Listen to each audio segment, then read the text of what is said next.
Esse conteúdo integra as ações de 2020 do Programa Vocacional da Secretaria Municipal de Cultura de São Paulo, em parceria com a Secretaria Municipal de Educação da cidade de São Paulo. A gente passa nessa vida como canoa em água funda. Passa, a água bolia um pouco e depois não fica mais nada. E quando alguém vem e mexe no varejão do lodo e turva a correnteza, isso também não tem importância. A água vem, a água vai e fica tudo no mesmo outra vez. Água Funda, de Ruth Guimarães.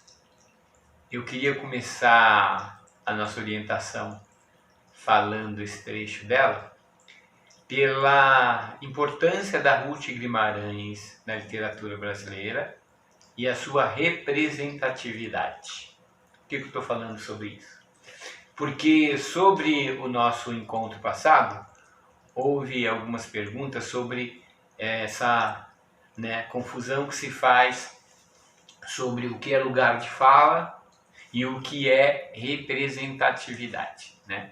Para a gente deixar mais claro isso, lembra que eu falei no nosso encontro passado sobre o lugar de fala, esse lugar que é um lugar social. Qual o lugar que você veio? Qual o lugar que organiza seu discurso? Qual a experiência que trespassou você para você ter esse lugar de fala? E esse lugar de fala seu é um lugar permissivo, é um lugar que se permite, ou é um lugar que ele é oprimido? E o seu lugar de fala, estou falando tudo para a gente entender o lugar de fala. O seu lugar de fala é o lugar que está ligado com a sua formação, com as suas vivências, ou com aquilo que você leu ou que impuseram para você como lugar de fala, ou como cultura, ou como pensamento. Tudo isso tem a ver com esse lugar de fala, tá bom?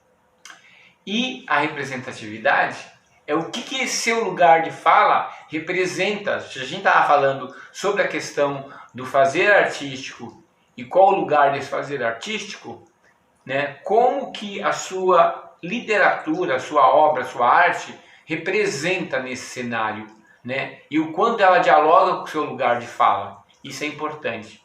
Eu estou falando isso porque a Ruth Guimarães, ela é a primeira escritora negra. Quando eu falo escritora negra, porque não que não houvessem outras ou outros, mas a primeira escritora negra reconhecida, assim, que ela ficava ali ao lado do panteão, do Carlos Drummond de Andrade, da Lígia Fagundes Telles, foi colega de trabalho e de crítica do Antônio Cândido, então ela tinha esse reconhecimento, que muitos autores negros, por conta desse lugar de fala que lhe é negado, a gente nem conhece, nem chega até nós. E a literatura dela é rica. Por exemplo, quando você pega esse romance Água Funda dela, ela está falando de uma fazenda escravocrata. E aí como que ela coloca isso? Então esse lugar de fala dela, que constrói a literatura dela, também tem representatividade. Por mais que, nesse universo de branquitude, a gente não... Ela está fazendo um centenário agora, 100 anos, de nascimento da Ruth Guimarães, mas poucos, tirando os órgãos competentes como biblioteca, as pessoas não estão fazendo muita festa, mas merece festa. E aí, dentro disso, vamos pensar em outro grande autor que poderia ser de grande representatividade, porque ele é considerado um dos maiores autores brasileiros. O Harold Bloom considera ele o maior autor negro do planeta. Olha só, quem que a gente está falando? Machado de Assis.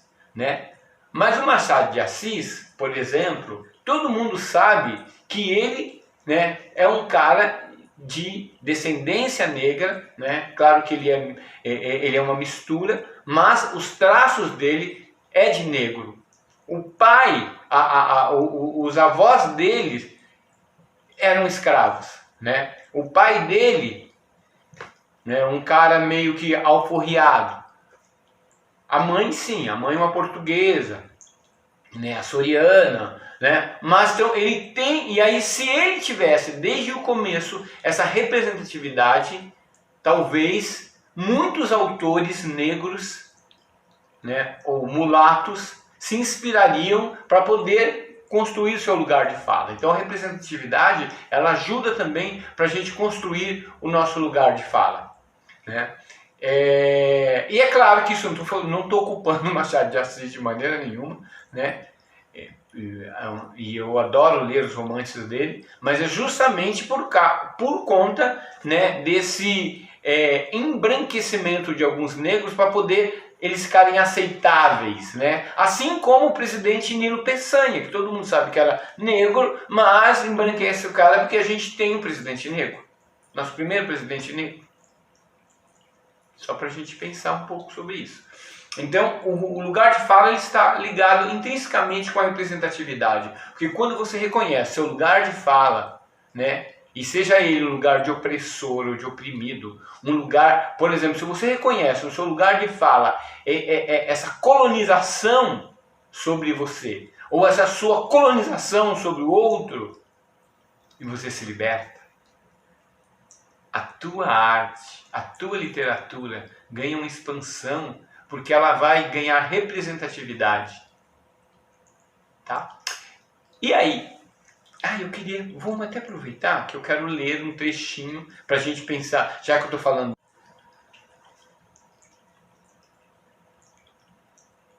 O Almocreve, capítulo 21, Memórias Póstumas de Brás Cuba. Então vai, empacou o jumento em que eu vinha montado.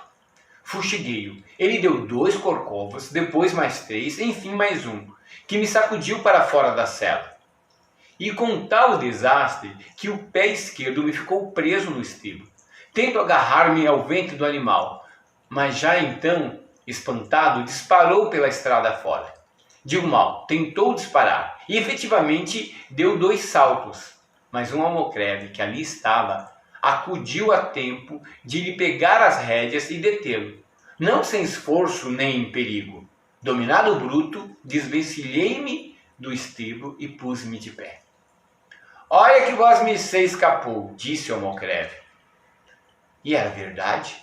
Se o jumento corre por aí, contundia-me deveras, e não sei se a morte não estaria no fim do desastre. Cabeça partida, uma congestão, qualquer transtorno cá dentro, e lá se me ia a ciência em flor. O almocreve salvara-me talvez a vida. Era positivo.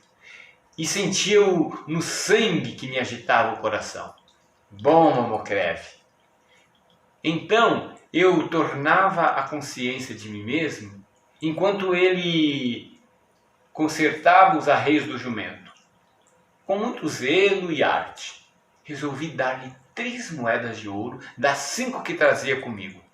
Não porque fosse essa o preço da minha vida, que era inestimável, mas porque era uma recompensa digna da dedicação com que ele me salvou.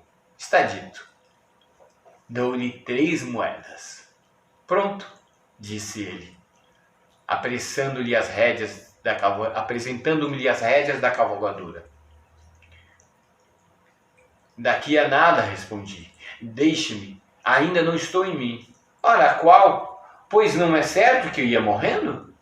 Se o jumento corre por aí, é possível, mas com a ajuda do senhor. Viu vosmecê que não aconteceu nada. Fui ao alforjes e tirei um colete velho, cujo bolso trazia 5 moedas de ouro. E durante esse tempo cogitei se não era excessiva a gratificação, se não bastava 2 moedas. Talvez uma. Com efeito, uma moeda era o bastante para dar-lhe estremeções de alegria. Examinei-lhe a roupa, era um pobre diabo que jamais vira uma moeda de ouro. Portanto, uma moeda. Tirei-a, via reluzir a luz do sol. Não a viu o almocreve porque eu lhe tinha voltado as costas. Mas suspeitou, talvez. Entrou a falar ao jumento de um modo significativo, dava-lhe conselhos, dizia que tomasse juízo, que o senhor doutor podia castigá-lo, um monólogo paternal, valha-me Deus. Ouvi até um estalar de um beijo. Era o almocreve que lhe beijava a testa. Olé! Exclamei. Queira vós me ser perdoar, mas o diabo do bicho está a olhar para a gente com tanta graça. E ri-me, hesitei, meti-lhe na mão um cruzado de prata. Cavalguei o jumento e segui a trote largo. Um pouco vexado, melhor direi, um pouco incerto do efeito da pratinha. Mas, algumas braçadas de distância, olhei para trás. O almocreve fazia grandes cortesias com evidentes mostras de contentamento. Adverti que devia ser assim mesmo. Eu pagara-lhe bem. Pagara-lhe talvez demais. Meti os dedos no bolso do colete que trazia no corpo e senti umas moedas de cobre. Eram os vinténs que eu deveria ter dado ao almocreve, em lugar do cruzado de prata, porque, enfim, ele não levou em mira nenhuma recompensa ou virtude, cedeu ao impulso natural, ao temperamento, aos hábitos do ofício. Acresce que a circunstância de estar não mais adiante, nem mais atrás, mas justamente no ponto do desastre, parecia constituí-lo simples instrumento da providência. E, de um modo ou de outro, o mérito do ato era positivamente nulo. Fiquei desconsolado com essa reflexão. Chamei-me de pródigo. Lancei o cruzado por conta das minhas dissipações antigas. Por que não direi tudo? Tive remorsos. Quando a gente vê um texto desse, você vê, a gente está falando do almocreve, mas é um texto que não diz respeito do almocreve. Diz respeito a esse burguês que trata o almocreve, que é um empregado, possivelmente um homem negro, né? Ainda mais naquela época. Um almocreve, não sei se vocês sabem, é esse cara que arreia o cavalo, que cuida do cavalo, né? E era a função dele, e ele vivia, né, desses bicos, né? Como se fosse, vamos pensar hoje em dia, um guardador de carro na rua, um franelinha, né? E alguém dá ou não dá algum trocado para ele ficar ali cuidando dos cavalos. Mas esse texto não diz respeito do almocreve, desse ser, né, sem condições. Diz respeito mais a esse ser miserável que é esse burguês, né? Que primeiro equipara a vida dele porque foi salva a 3 moedas de ouro, por mais que ele negue, e depois, quando ele olha o indivíduo, né, e ele percebe-se em segurança, não, merece uma, aí depois, assim, fica tão hesitante com relação a isso, que vai lá e dá apenas uma moeda de prata.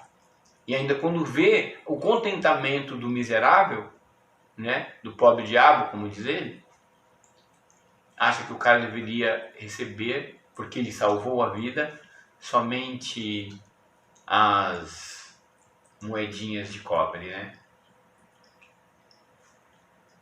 Mas essa circunstância com a atualidade deve ser mera coincidência, né? Então é um cara com uma literatura potente.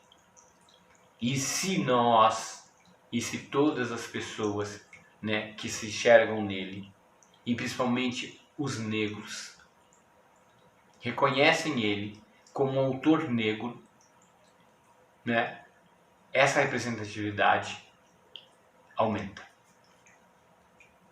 Agora vamos voltar, então, ao nossa tarefa. Lembra que? Por isso que eu estava falando sobre representatividade e lugar de fala.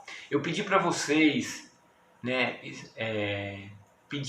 pesquisar, né, pedir para alguém contar uma história para vocês. E aí eu venho para a segunda parte do nosso, né, da nossa provocação, que é: você ouviu essa história, né, do jeito que ela tiver, né? Agora você vai escrever essa história, né? E não é reescrever, é escrever. Porque é a primeira vez que você vai escrever sobre o seu lugar de escrita.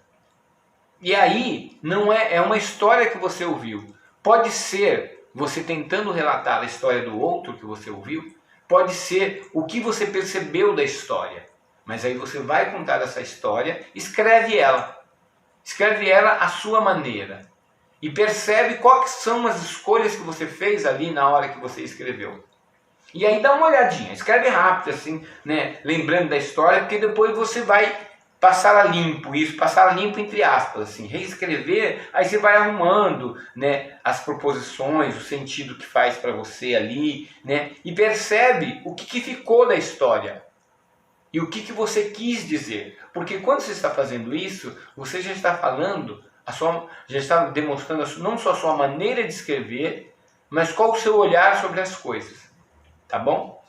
E aí, quando você fizer isso, se você quiser me enviar esse texto, né, ou né, por uma questão de sugestão, a gente pode melhorar, quer dizer, você pode melhorar esse texto, ou, como eu falo, revisitá-lo, nem melhorar, que eu acho uma besteira isso, revisitar esse texto sob um prisma mais técnico. Por exemplo, a gente reconhece ali dentro dos cânones da literatura algum traço que se assemelhe. Digamos assim, a sua escrita é uma escrita...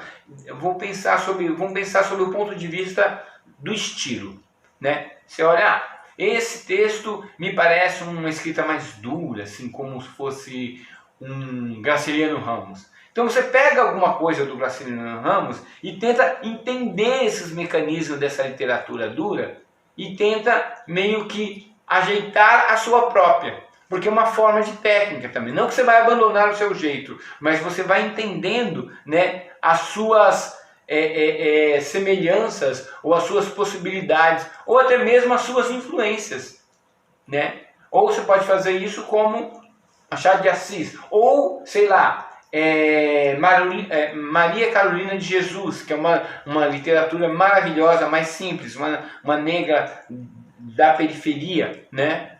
Uma grande escritora que agora que está tendo reconhecimento. Então você vai reconhecendo na própria literatura a sua maneira de escrever. E talvez pensando sobre da onde vem essa escrita.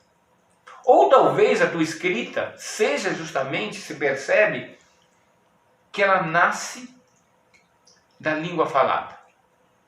É do discurso falado. E aí como que eu identifico isso, arrumo ali dentro? E aí você pode me mandar que a gente vai conversando a respeito dessa literatura. A nossa próximo encontro, eu quero falar sobre narrativas mesmo.